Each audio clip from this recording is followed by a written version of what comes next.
Today's guest is an internationally recognised sleep consultant who has helped hundreds of high performers achieve 7 to 9 hours of uninterrupted sleep every night.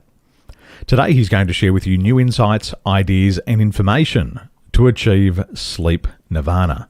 Would you please help us welcome to the live stream Riley Jarvis. Welcome. Thank you so much for the opportunity.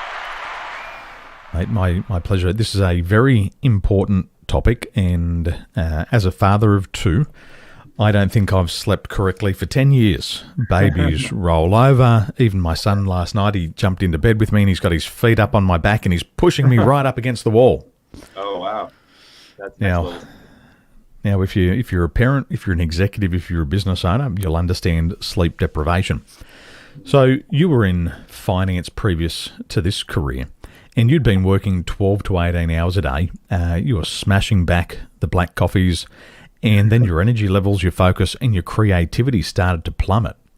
Can you take us back to those days and what was happening and how was it impacting you?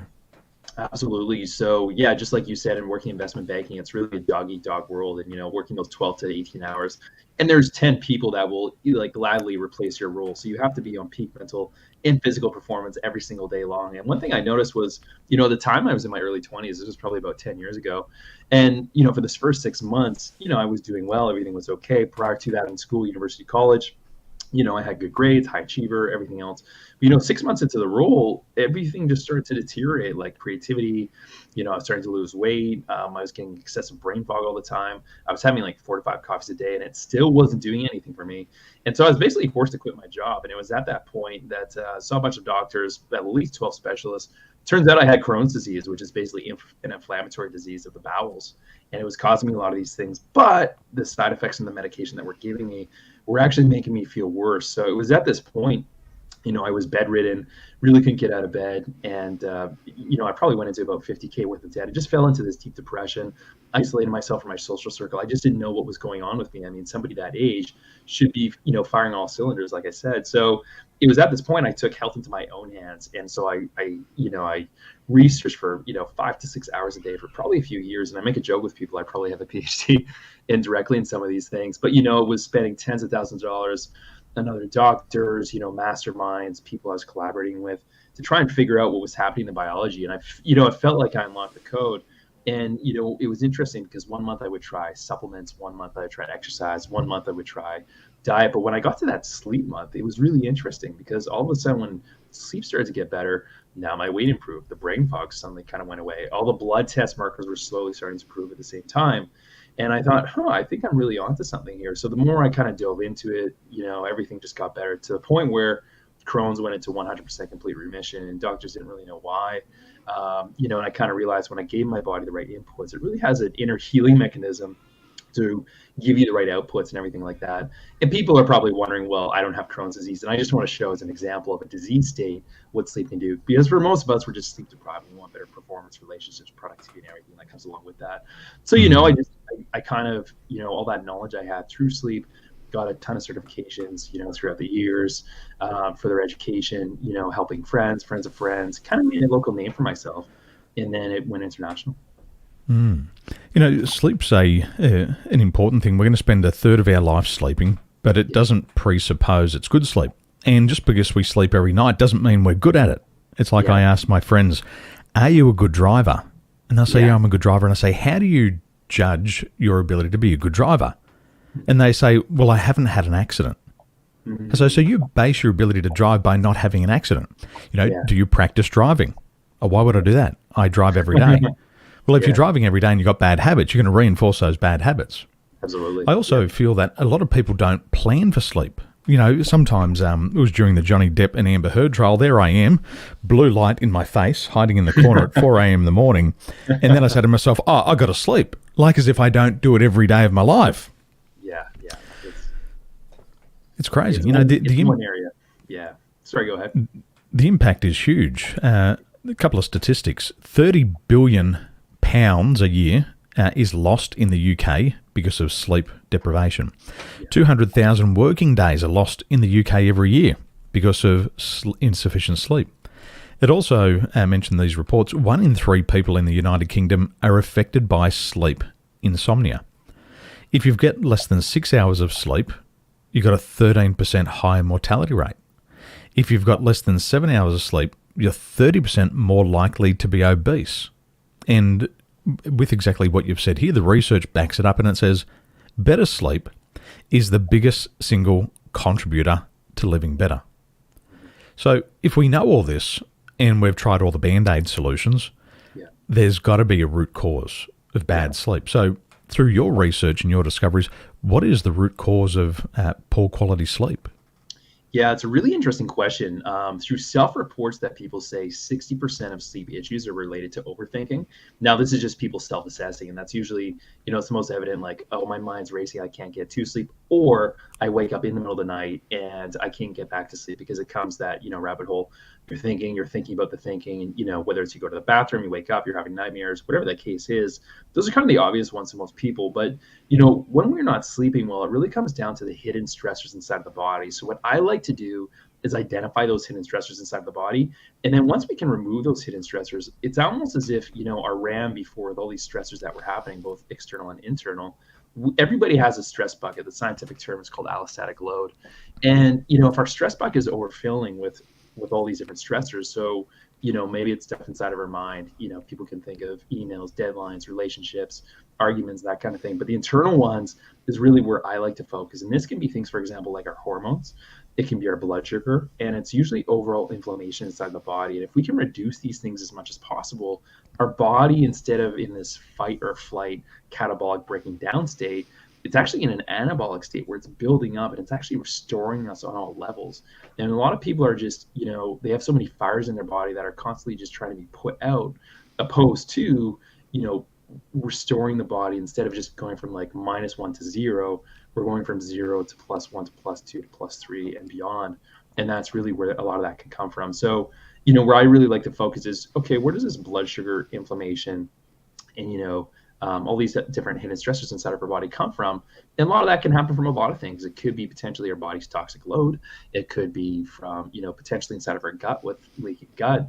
It could be potentially parasites. It could be, our brain's neurotransmitters aren't functioning as they should. Our ability to make energy, for example, our mitochondria and our Krebs cycle.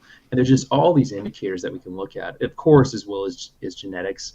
And things like that. So I like to take, a subjective and objective approach, and then combining it all together, we track people's sleep, and then we can see, where are they, where are those holes in their biology? And then we take a sniper-like approach, address them immediately. And it's amazing the results. I mean, someone struggling for 20, 30 years, within a couple weeks, a couple months, it's like they're better than they've ever felt before. They're like, last time I felt like this, I was in my early 20s.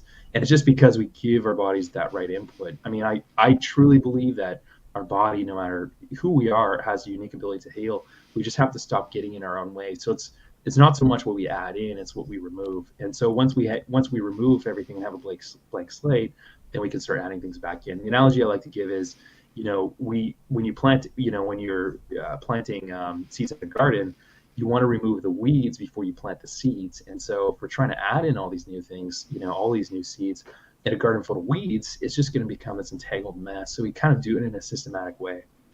I'm thinking about my sleep patterns over the years. I was cabin crew and worked in the aviation industry. And we would wake up at 4 a.m, we'd start flying at 6 a.m, we'd return home at 2 a.m in the morning and try to go to bed at 6 a.m. And the sun's coming up and you're trying to go to sleep. And it was next to impossible. Wow. But what I found was I was in a very bad sleep routine. But one of our friends who lived in the same apartment as my wife, she had a great sleep routine. She could go to any place in the world. She could put her head on the bed and she could fall asleep immediately. She'd sleep 12 hours. She'd wake up. She'd be fresh. Wow. And throughout her 10-year career, she had one sick day because she was always rested and had great sleep. Yeah. So I started to look around at different cultures, and being Australian, and how we grew up, we often don't share a home with anybody else. We don't share a bedroom with anybody else. You go into your bedroom and it's pitch black and there's no sound. Yeah. But then I started to look at some of our colleagues who'd lived in Asia. Now, they lived in a very different climate, very loud environments, but they could fall asleep on the bus. They could walk on the bus, be asleep immediately. They could sit on their jump seat, go to sleep immediately. That's And incredible. I was actually suffered sleep envy. I looked at them and I'd say, how can you sleep like this? So at the end of my career, I was so fatigued, I was so tired, I was overweight, and I looked down and I didn't recognize my body. And the only thing I knew to do at that stage was to sleep. But I slept about 12 to 13 hours every night for 6 months, and I realized I was really sleep deprived. And then as I became a father and had 2 children, I realized I went back into that poor sleep cycle.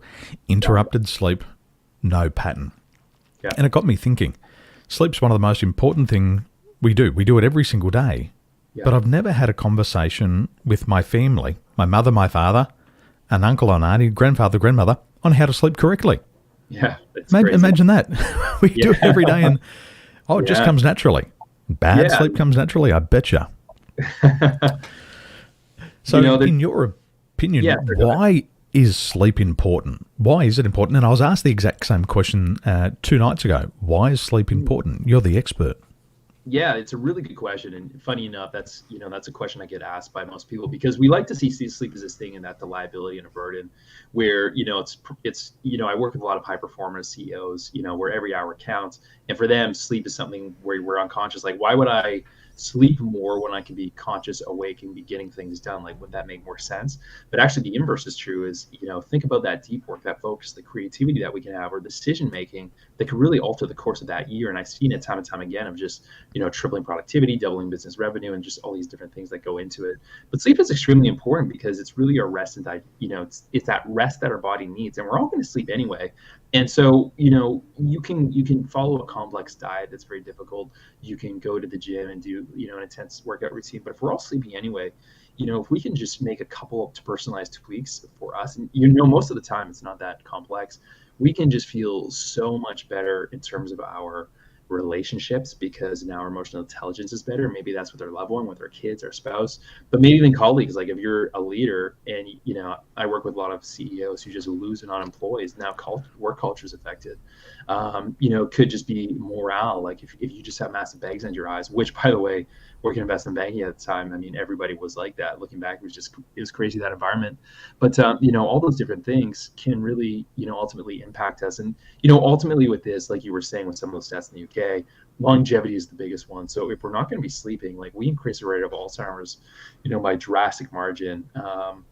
While we're sleeping, we kind of have our brain has these garbage truck cleaners that come in and clean everything out, especially during REM sleep. And if we're not getting that, these plaques can slowly start to build up in our brain. But the first half of sleep is our deep sleep, and this is kind of more restoring our body. The second half of sleep is more REM sleep dominant. And so if we're waking up in the middle of the night, we're not going to be getting all those full sleep cycles for our REM sleep. Now, REM sleep is very important for consolidating memories. It's for things we've learned the day prior. It's just our overall mental well-being.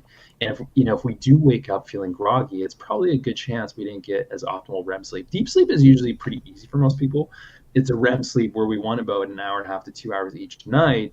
That where they typically start to struggle. So whether you're waking up or whether it's just overthinking, or maybe it's just your body's internal stressors are causing a cortisol spike, a blood sugar spike, and it's causing us to wake up in the middle of the night, whatever that stimulatory thing is. And everybody's biology is different based on genetic factors and the environment that we're exposed to. But just know when you improve your sleep, it's like Pareto's principle. We get 80% of the results with 20% of the work. And if we can just make these optimizations, like I could go on and on about some of these results, but just one quickly is somebody who's been suffering from a back injury or something like that, or just something they've been dealing with for years, been seeing therapists and everything else like that. They still couldn't get to the root cause, but we started to improve their sleep, their deep sleep specifically. And when our deep sleep is dialed in, we get human growth hormone release, and that's just responsible for repairing. Now, all of a sudden, a lot of the time, those injuries they had for years suddenly just start to vanish. They don't feel it anymore. So it's sort of things like that you just see time and time again, like someone who's pre-diabetic, not pre-diabetic anymore, losing 60 pounds within 6 months. Blood markers improve, like I said, productivity, and just everything else. You just become you think of yourself as version of you, maybe you're 3 out of 10 of your best self, but with better sleep you could become 8 out of 10, 9 out of 10, or 10 out of 10 version of yourself. And I truly believe it's through sleep we can do that. And obviously through sleep diet's important, lifestyle's important, supplements are important, all these other things. But I would say if we get that sleep in, it's probably the most important if we're going to pick one, especially because we sleep anyway. What would you say over the years, what would be the biggest negative impact of sleep deprivation? What would you see it as the worst impact? I would say, I would say anxiety and depression, people themselves, and also poor relationships. I've seen I didn't expect that going into sleep. I thought a lot of people were focusing on performance, productivity, and their business, but it was just incredible relationships with their spouse, their loved ones, going to the doctor, taking antidepressants, taking sleeping pills with a myriad of side effects as it was. And they really go down that rabbit hole of the conventional medicine. I mean, doctors are great. They save people's lives, but you have to ask yourself, where's the end of the road with all that stuff? But I would say, that it's usually anxiety, depression, and, relationships. Also losing weight is a big one too, that especially people who I'm working with between about 40, 55 years old, they're just looking to lose weight, especially the high performers. They've just been working so much and neglected their health. They're typically, they're overweight. Sometimes obese, it just depends, but, their cholesterol, their blood sugar, and everything else is just, headed towards the wrong direction. But we can change that pretty quickly with the right treatments in place. I think for high performers and entrepreneurs, there's a lot of confusion out in the marketplace because we get a lot of mixed messages about sleep. You'll go onto Instagram and there'll be a photo of a high-rise building and there'll be one light turned on and it'll have an arrow and it'll say entrepreneur, 4 a.m. in the morning. Yeah. And totally. people think, I've got to get up at 4 a.m. I've got to get up at 5 a.m. to be a high performer. But there's no correlation between that and success. There's no point going to bed at 2 a.m. in the morning, waking up at 5 a.m. and you don't have correct functioning of the mind. You can't think clearly, your emotional intelligence there, you can't regulate your emotions, you can't get along with people, you're not going to succeed. And even with work, I realize that 50% of work time is wasted every day. And the problem is when people sit down at the start of the day, it's so reactive, but they're so fatigued that they go and get busy drinking coffee, eating cakes, to try to get that sugar spike, and then it's lunchtime. Yeah. And then they go, shit, I better do something before 3 o'clock before I lose my job. So it does impact them. Now, there's a lot of people who really need support here, and I'd like to learn more about your website. When we go to your website, over to thesleepconsultant.com, where should we start our journey, and how do we book in a consultation to learn about better sleep? Absolutely. Great question. So as you can see in that first banner there, if you just go to thesleepconsultant.com, you can book a consultation. And I do a free 15-minute, consultation with you. Maybe we'll go over your bedroom environment. Maybe we'll go over your morning routine, your evening routine, something that's customized to you. And obviously I do have programs and things like that. But the point of that call is, I went through my own personal journey, and it's really my mission now to help as many people as I can. Because when I was, in those deep, dark depths, I would never wish that upon my worst enemy. So, it's kind of, I felt like it's my calling now, of a blessing in disguise that's allowed me to do that. But, I have a video program then, for more of the exclusive one-on-one. I actually send lab test kits to anybody in the world to your front door. We look at about 800 biomarkers. We look at your genetics, your hormones, your brain neurotransmitters, your body's toxic load. And we really identify and look under the hood of your biology to see where these weak links are, potentially holes are. And then it's at that point we can fill those holes with a sniper-like approach instead of just throwing everything at the wall and hoping something sticks. And it's from that point, where people see results very fast because it's custom tailored to your biology. So once you receive the kits, you call FedEx. It's a stool, saliva, or a urine sample. FedEx comes the exact same day. And then once I pick it up, it goes to the lab. I'll see the results electronically. I also send my clients an Oura Ring to look at their sleep data, and that I track every night, especially during the day as well. And then, we bring a subjective and objective approach to all that. So, you can see there's the executive sleep coaching that's there. And, that seems to be the one that gets people the greatest results just because of that. But, there's many different ways we can improve somebody's sleep, whether it's cookie cutter or something that's more individualized. I love it. I love it. Ladies and gentlemen, I'm going to put the link in the show notes, thesleepconsultant.com. And if you do have that brain fog, a lot of people recognize that if you feel lethargic, if you're putting on weight, some of these are the early signs and symptoms that sleep might be a problem. And it's always good to get expert advice on these issues, because I know in my life that when I haven't attended to sleep, I constantly got sick. I was traveling around the world, I was lacking sleep, and I'd get sick 6 to 7 times a year. And it all came back to the sleep. I'd try to put myself to sleep with a glass of scotch. When that didn't work, it was half a bottle. And then at 12 o'clock the next day, I was still on the scotch and I still wasn't asleep. So I know a lot of those Band-Aid solutions don't work. So head over to thesleepconsultant.com today and learn more about getting a better night's sleep. Riley, thank you for being here and thank you for sharing your insights and ideas. Thank you so much, Daniel. It was an honor to be on today. My pleasure. Ladies and gentlemen, remember, one new idea at the right time is enough to change your life. Head over to thesleepconsultant.com today and I'll see you soon. Ciao for now.